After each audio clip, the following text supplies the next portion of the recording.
Welcome to Business Unveiled Podcast. This is the place where we help overwhelmed, time-starved entrepreneurs like you make the profitable shifts to get more done and get more out of life.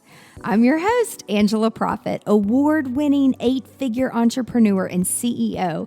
And in every episode of Business Unveiled, I'm bringing you conversations that will give you the expertise and strategies that will scale your team and business so you can get shit done. That's GSD in our world. So get your time back and grow a business that helps you be present in your life. Let's do this, y'all. I'm super excited for today's guest because we've been friends and I've known her for years. And we were just talking even pre-pandemic, we've been in some of the same places and the same conferences and spoken at some of the same places where prior to the pandemic, like we were there and then we were just in Miami, but we missed each other and because we're busy. And so I was in and out and she was in and out. So it's so awesome, even though you're in North Carolina today and I'm in Nashville, like to still connect and talk about this subject because this is so important. I know a lot of you that are part of the GSD community, we're creatives and we don't love the business side of things. And so surrounding yourself with the right people and making sure that you have that circle of people that can really influence you from a very different perspective and push you to be better. That's what we're going to talk about today. And it is one of the most foundational pieces, at least for me personally, that really helped me grow as a business leader. So Megan, welcome to the show today. Angela, thank you so much for having me on the show. I am really pumped to talk about this topic. And you're so right. It's something that in the creative industry, especially for those of us that are solopreneurs or have very small teams, we have this mindset that we have to do it all on our own and all of the decisions have to be made by us. But you have to have some people to help you.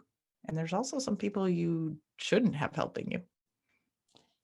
Yeah. And my biggest thing is like, even for like young entrepreneurs and people that are working in startups that come from families that are not entrepreneurial, and constantly I'll hear, well, my mom says this or my dad says this or my brother. I'm like, how many companies have they started? Oh, Mm-hmm. one?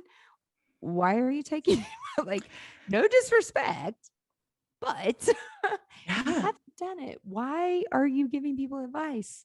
Because you only know what you don't know. But before we jump into all of that, can you give a little bit of background because you have a couple different companies and everyone that's listening and watching, give them some context around what you do and how you've gotten to where you are today. Yes, of course. So I got my start in the hotel side of the industry, working for Marriott right out of college. And I spent about 4 years working through some of the least glamorous positions that you can imagine: front desk, banquet operations. I had a uniform as a banquet operations manager where I wore a men's red suit coat with like shoulder pads and everything. And I Uh-huh. I tried to make remember that that. cute. It was not really possible. But after that, I transitioned into the catering and sales side of Marriott. And back in 2010, I had just gotten married and I was kind of feeling that like I need to figure out like what comes next. I've been in the hotel side. What do I do after this? So I reached out to a local planner in my market here in North Carolina for what I thought was going to be a job interview. And I had my resume and references from past clients. And I got there to the coffee shop where we were meeting. And I sat down and I waited and I waited and I waited. And it was like 10, 15 minutes after we were supposed to meet. She came in, sat down in the chair next to me and said, "Listen, I don't have any positions that I'm hiring for. I'm actually looking for someone to take over my business because I'm totally burned out of this industry and I'm moving in 4 months up to DC and I have some weddings on the books and I need someone to cover them." You're like, okay. I remember that feeling of like, well, crap. I guess I shouldn't have brought my resume. This is not going to be like what I'm supposed to be doing. I'm not meant to take over a business that I haven't worked in before. And I went home to my husband. I remember we'd been married like 3 weeks at this point, and I was like, dang, this did not turn out to be the opportunity that I wanted it to be. And my husband was like, no, you are meant to do this. This is that leap of faith that we have to take. And you'll hear this come up later in the episode that we're going to talk about. But we took out a small business loan. I left my full-time job. I took over this business, which the story could end there and it goes on. But the interesting side of taking over an existing business is I also took on all of the issues and reputation points that had not come up in the sale of the business that had to be worked out. And it'll actually be 11 years this month since I took over that business. And now I still have the planning business, but I also help up and coming wedding planners hopefully avoid some of those struggles and pain points that come along with business ownership that I did not have the resources and guidance for when I was there over a decade ago. And like this space, like just in hospitality and in weddings and events, if you talk to so many people, it's like you don't really go to school to like learn. I mean, you can go through a hospitality program, but working in a hotel, great foundation, learn how to customer service, learn how to work with people, communicate with people. But it is such a creative business where people either fall into it or it's their passion and they love helping people or they're good decorators or they're just really organized. Mm-hmm. And so the business side of it doesn't seem as natural, at least it wasn't for me. And isn't it crazy though how we build other businesses based out of a need that we wish that we would have had Oh, when we started? so much so. And from all of the mistakes and learning lessons and everything that we had to do the hard way, I think that's where I love what you do with your community, because it's like you are helping those people avoid some of those struggles or skin knees or bumps and bruises that come along by providing like helpful content that is going to grow their business faster and more efficiently. Yeah. And it's again, it's all like trial and error. And it's like Oh, yeah. some of this you can't, there's no, when I went to college, online courses, consultants, mentors, coach, like that really didn't exist. Mm-mm, same. It's so different now, which is great because you can really fast track and 10x. Like, oh, it's like, oh, no, don't do that. Don't do Yeah. that. I've been there. Don't do that. Like, Please, do that's going to take this. you 2 years in the wrong direction. Right. And it's so bad. Things are so different, but like it's a great thing. It's a great space to be in. And so when did you realize though that you couldn't do it by yourself and you needed people around you who were not like you in order Mhm. for you to move forward and grow your business? Like at what point did you realize that? Yeah, that's a great question. I think it was probably around year 2. So the first 2 years, I just put my head down and it was hustle mode for sure. And then I realized that you can only hustle so long until you are tired and overwhelmed and getting that sense of like burnout and not quite knowing like what direction you want your business to go in. I think that's where it started, to the idea of a circle of trust or an advisory board, people that you can turn to for advice and guidance. That was it was probably around that 2-year mark that I started to think about it in that capacity, that like, oh, I can't be the CEO, the CFO, the HR, the board of advisors, the hiring, the firing, all of those things. Like you have to have people that you can lean on to help you grow, or else the growth is going to be, it may still be there, but it's going to be slower and more painful, if that makes sense. Yeah, and probably very costly. Like Yes. I think of how much money was Oh, wasted. And I'm not talking about the time that was wasted, but the actual money that was mhm. wasted. And it is so painful, like so painful. But at what point did you say, or did you learn about advisory boards, or like did you get involved in a community group and Mhm, then you served on their board and you saw the value in that and then you're like, I need to do this for my business? mhm. Like what did that experience and that journey look like? I think it was that. So I was involved with my local NACE chapter on the board here. And I think it was the idea of like, oh, it's so interesting that you can have different opinions. Not everyone has to agree, and you can look at things from a different perspective. But then you do have to have that one person that is going to say, okay, I've heard all of these opinions, and at this point, this is the direction that I'm going to take my business in or take this decision in.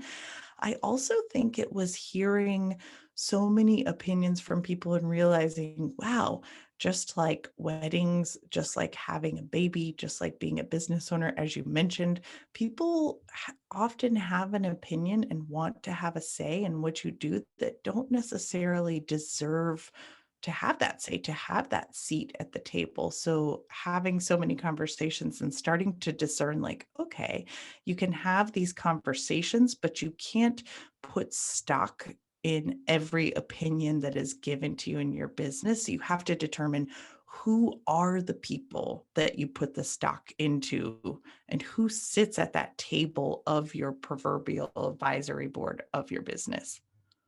It's so important, especially for small business owners, because sometimes it's like really lonely. It's like you feel like you're out there all by yourself. And depending on what you do and what industry you're in, until you actually go through it and experience or do an internship or work in it, you don't really know, like behind the scenes, what happens and all the emotional stuff that comes along with it. And what's nice about an advisory board or having even a community of people that do the same thing that you do, to be able to work together and grow together and help each other through those things, I think is a really healthy place to be. But there's some people in the world, they're like, competitor, not talking to them. Mhm. And so having a board that is not even in the same industry. Like when I first started to understand, like, we need to do this, I had it all wrong. I'm like, they have to be in our space, they have to understand.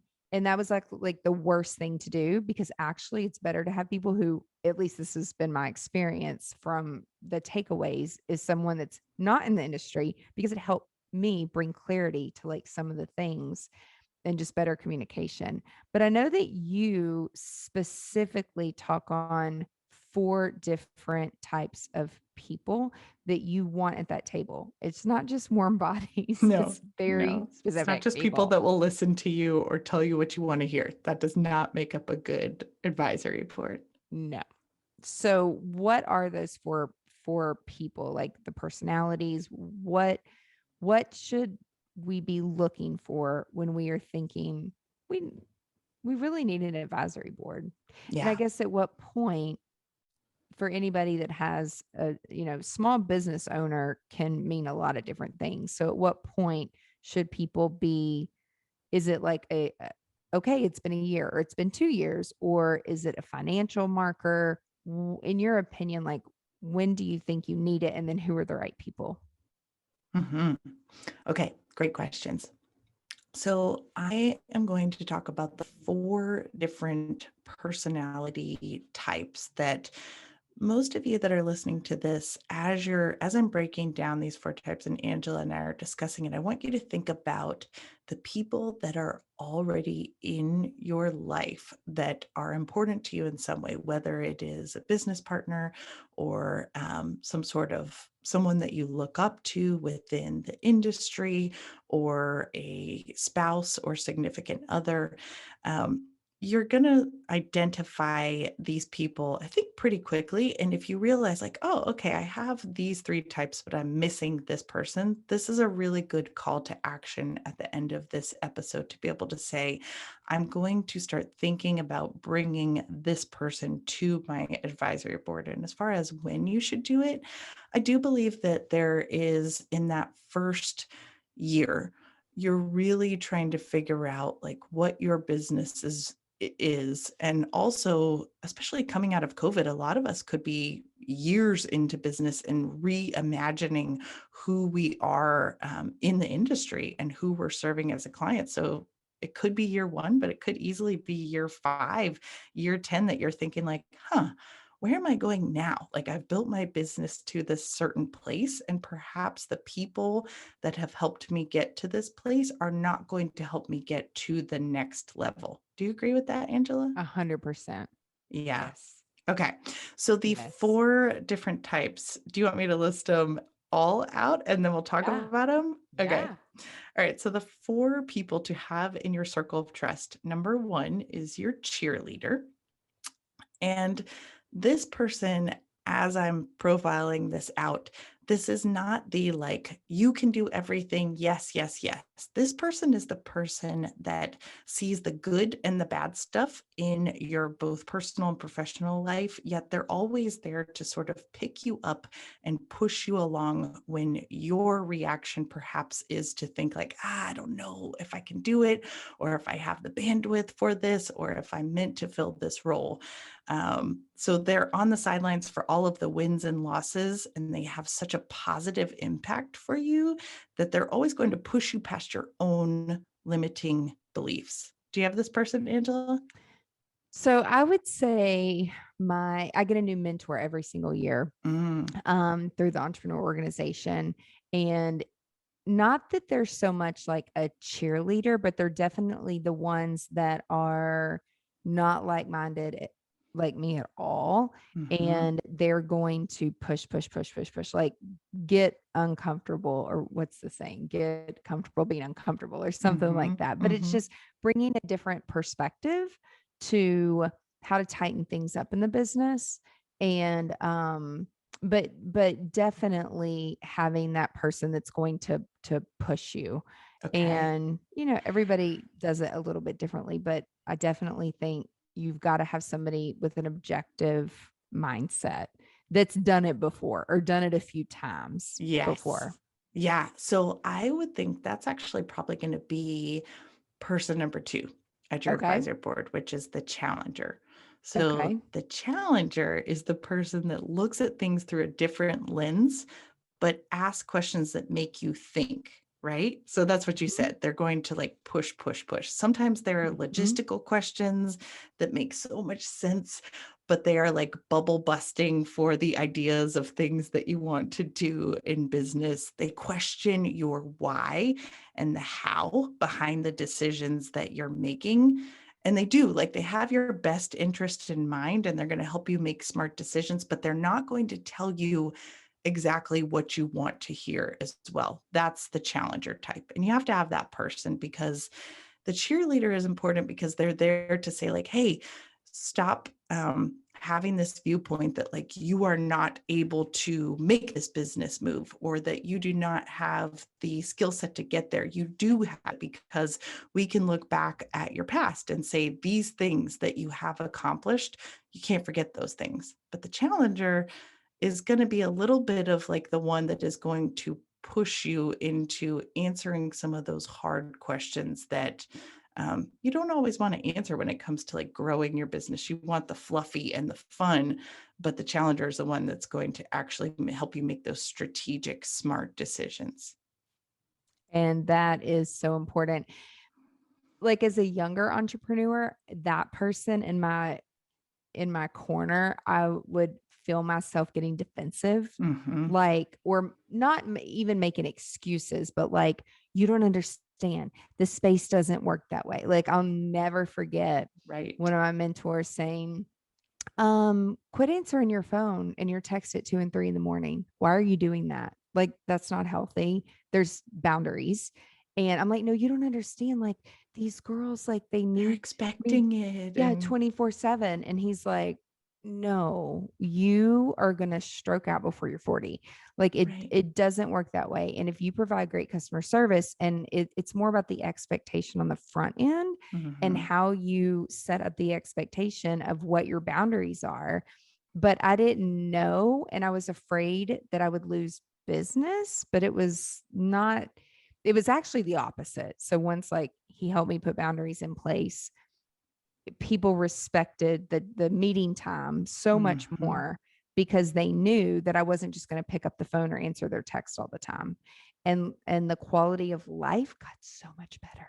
So much better. Yes. Yes. Yeah. Yes. So that is like why it is. That is such a perfect example of why it's so important to have that person that's going to challenge the way that you look at your business.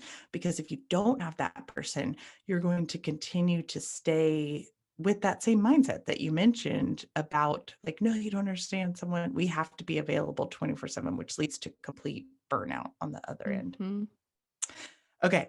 The next person, now this one I know you fill this role for so many people, but this is actually like a mentor or a coach. This person has gone before you on the path that you are on, has made their own mistakes and has learned from them. And this is what you and I talked about. They're going to help you pop back up quicker and provide guidance about potential hazards or traffic jams in business along the way.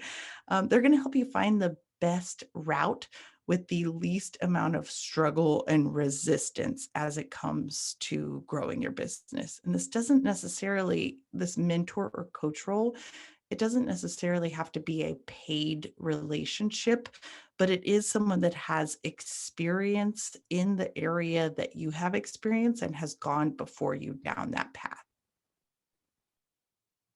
It's so important.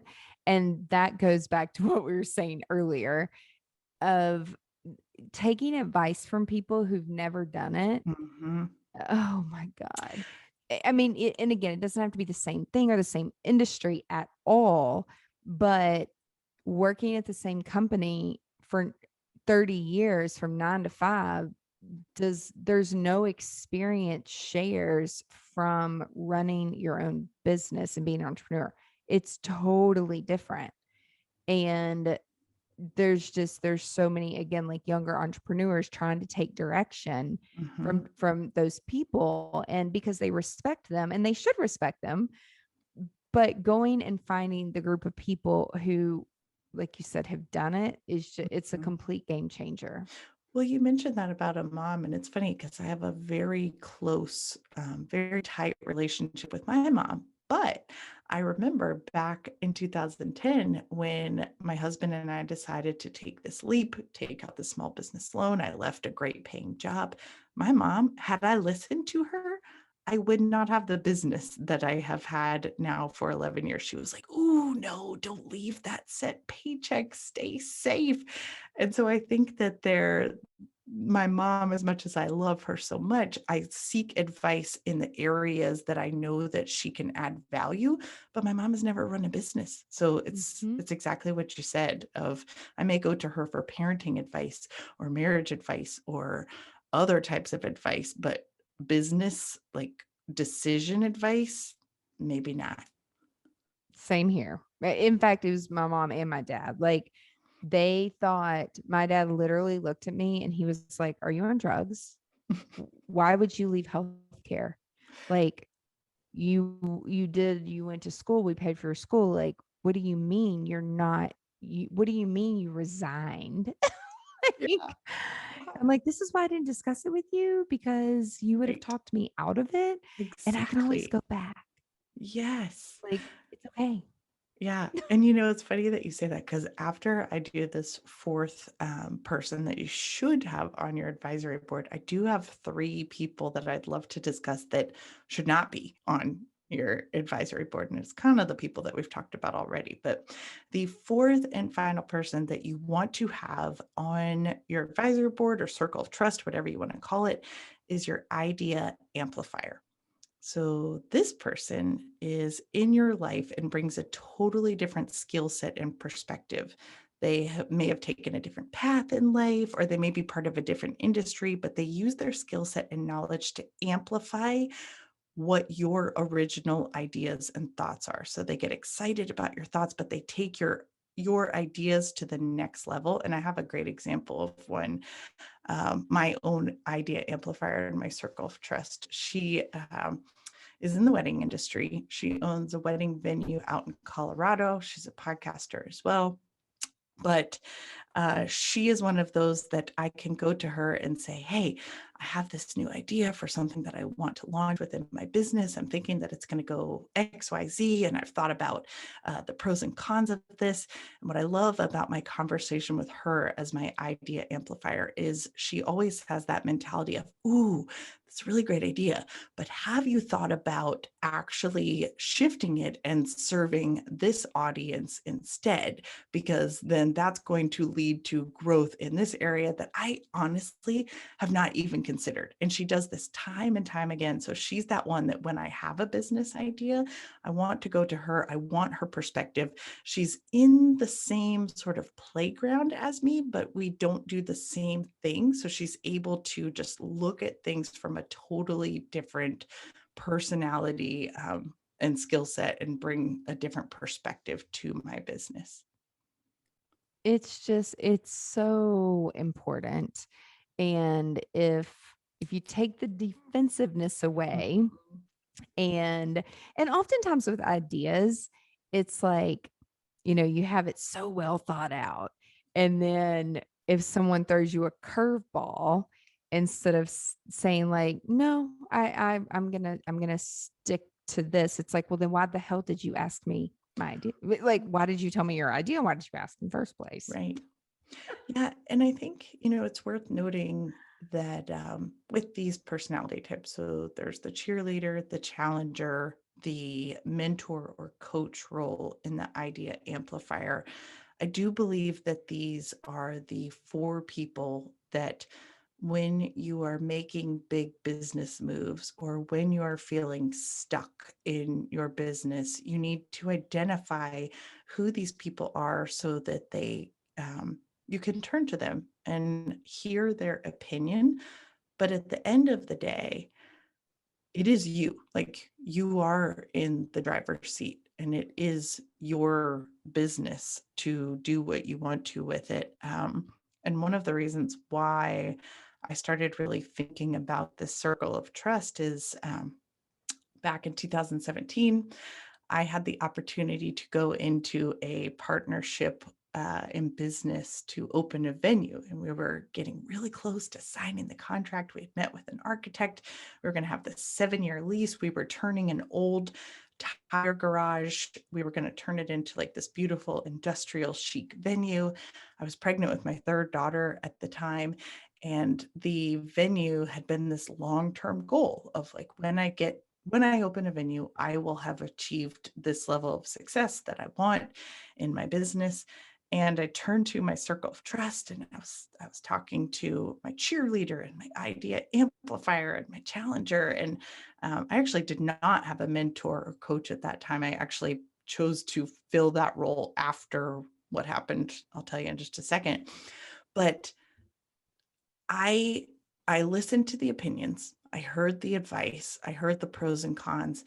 And then I decided that it was my choice to make, right? Like, there was a gut voice. And that's the one that I think we often tend to ignore because we are hearing so many outside voices. But my inside, like my gut, was saying, this was a long-term goal that you had, but this is no longer part of the script of what you're supposed to be doing in the future.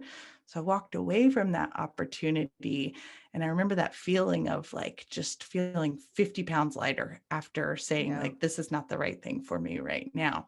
So yes, you need your circle of trust, you need your advisory board, but you have to remember that at those 4 seats, there's a seat at the head of the table, and that seat is you. And you really, really have to take a moment to weigh in on what your own opinion is and what your inner voice is saying when it comes to the growth of your business and the direction that you're taking it in. Yeah. And like, if I'm like, "Oh, I need to go with my gut," I pull up my horoscope app. I love this, I'm Angela. like, what does my horoscope say today? Yeah. Sometimes, like, that's how I will make a decision because it's like, think about it. As a business owner, we have to make so many flipping decisions for other people, like for Mhm. their things. And then, then when it comes to business stuff, it's like, I appreciate it, from our board. Like when other people give input. And then in personal life, it's like, don't ask me to make any decisions. I know. I Just don't do know. it. Don't do it. So it's funny. But who are the people we don't Oh, want at the yes. table? Okay, so there's three personality types, and I know that when you're hearing these types, you can think of these people and be like, oh, yeah, I've had a conversation with each and every one of them.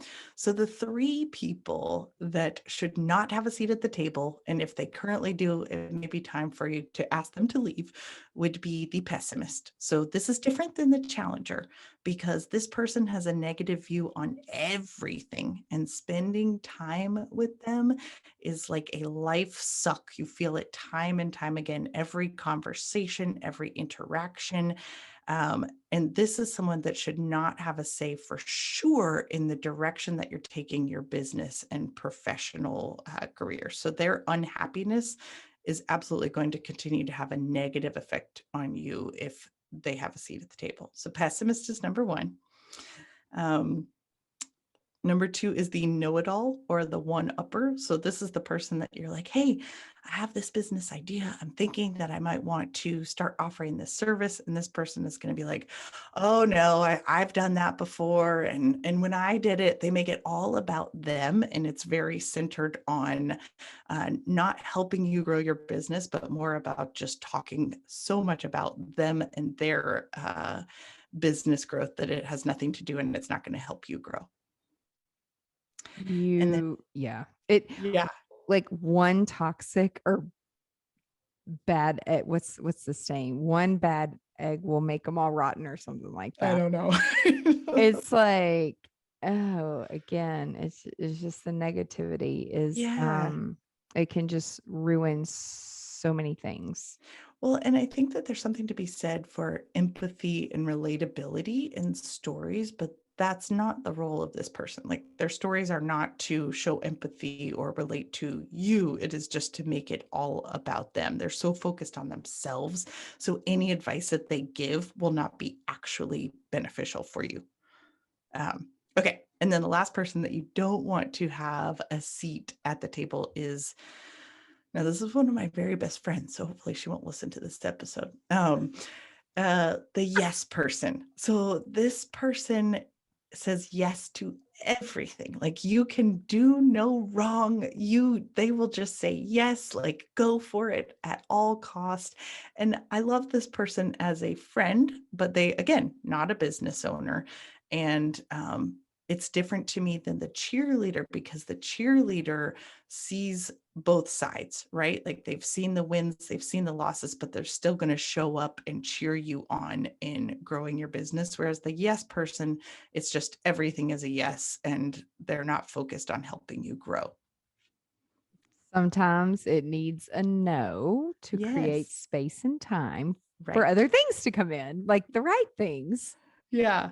Yeah, exactly. So those are the three people, the pessimist, the yes person, and the know-it-all one-upper are the three types that you may have them in your lives. I believe that we all do in some fashion, whether it is a relative or a friend or just someone that you know within the industry, but you need to be careful about letting them have a say or just not filtering the advice that they're giving you. That should not be reaching the center of why you're growing your business and what the goals are. So you can still know them and you can still have holiday dinners with them, but they should not be having a seat at the table of growing your business. No, no way. No way. So if someone wants to know how to find these people, if they want to start an advisory board, what are the steps to take to go find these people? And then how do you formally ask them? And then like, what are the next steps of like creating an advisory board? Sure. So I think it starts informally through conversations and relationships that you have in the industry, whether it is networking events that you go to, whether it is conferences. You're going to get a sense of people that are going to be a good fit for you based on these different profiles that I've gone through. I think that you can make this as formal as you'd like. So if you want to have a formal meeting and you're having conversations with these people month after month, you can. Mine is a little bit more informal. So as I am planning out next goals for my business each year, I weigh in on these different people and ask their opinion as I need it. And I have a very casual but committed relationship in how I can reach out to them. Like I said, I think you could decide to make this significantly more formal and say, hey, I would love to grab a spot on your calendar once a quarter. And if there's anything that I can do for you as a business owner as well, if there's some conversation or value that I can add to the growth of your business, I want this to be a reciprocal relationship. But it doesn't have to be that formal. It can be just knowing that like these are the people that you listen to, these are the people that you're willing to call on and ask insight and advice from as you're growing. But I do think that it has to be balanced. You can't just have one. You have to have all four of these different personality types. Yeah, it's really important to have the different perspectives. It's even with team members within a business, like having the different team members at the table to have the right people at the table to support your clients is really important too. Right. And I know that that's something that you speak on. I've heard you speak on before, the different personality types within your team and just the way that you work with your clients. And I think it's the same for having an advisory board, is just making sure that, again, as your business continues to grow, I think you should probably reevaluate this advisory board once a year and just make sure that where you started 4 years ago with these people, are they still the right people to be having a say in where your business goes in the future, or however long that time frame is? Yeah, I love that. Like putting a time frame on it. You know, most of the advisory boards I'm on, it's 4 times a year. The term Mm-hmm. is for a year. And then, they reevaluate, because when you go and ask a busy entrepreneur or someone that you look up to, it's like, sometimes I'm like, I don't know what my capacity is in 2 or 3 Yeah. years. Like, that's a Yeah. really long time. Yeah, but having a year-long commitment saying, I would love to just have a conversation with you once a quarter, that feels really either doable to someone Mhm. or not doable based on their bandwidth. Yep. And again, like things are going to change within your business, how you're growing personally, professionally. It just, to support the goals of growth, if that's what you want, Mm-hmm. some of the people at this sitting at the table may not want to continue that. And that's okay. Like, Mm-hmm. do you listen to Jay Shetty ever? I am in the middle of Think Like a Monk, but I have listened Yep. to his podcast before. So you probably heard him say, like, people are like trees where, you have the leaves and the seasons and the roots, and Mm. branches fall off and leaves fall off, and there's seasons, and like people come and go. People are going to come into your life and they're going to go. And as human beings, we're not really taught that it's okay emotionally that people are going to come in and out of your life depending on what season Yeah. you're in. And so I thought that was an interesting perspective. I heard it on a TikTok. It's like there's like a 15-second thing. I'm like, that makes a lot of sense. Like, that's good. I'm going to Yeah. repeat that. But it just makes more sense because some people, they're not comfortable with closure, or they think something's wrong, and there's nothing wrong. It's just, it's the next phase. It's depends on what phase you're in. Yeah, it's like seasons of life, just as there are seasons in business for sure. Yep. This is awesome. This is so helpful. If people want to connect with you, what's your favorite platform? Yeah, Where can they I connect? would say come find me over on Instagram. You can find me at Planner's Vault or at Weddings for Real, which is my podcast. Awesome. That sounds great. And we'll put all the notes in the show notes, all the links, so that you guys can go and connect with Megan. And thank you so much for being here today. This is awesome. Thank you so much for having me. Of course. And everybody that's listening and watching, thank you so much for your time. And be sure to tune in next week to another episode of Business Unveiled. Bye, y'all. That's it for this week's episode of Business Unveiled. Now that you have all the tools that you need to conquer the world and GSD, get shit done, would you share this with your friends and fellow business leaders? One thing that would really, really help us and help new listeners is for you to rate the show and leave a comment in Apple Podcast, Spotify, Stitcher, or wherever you tune in and listen to Business Unveiled. You can check out the show notes at angelaprofit.com/podcast and link up with us on social media so you can share your biggest insights.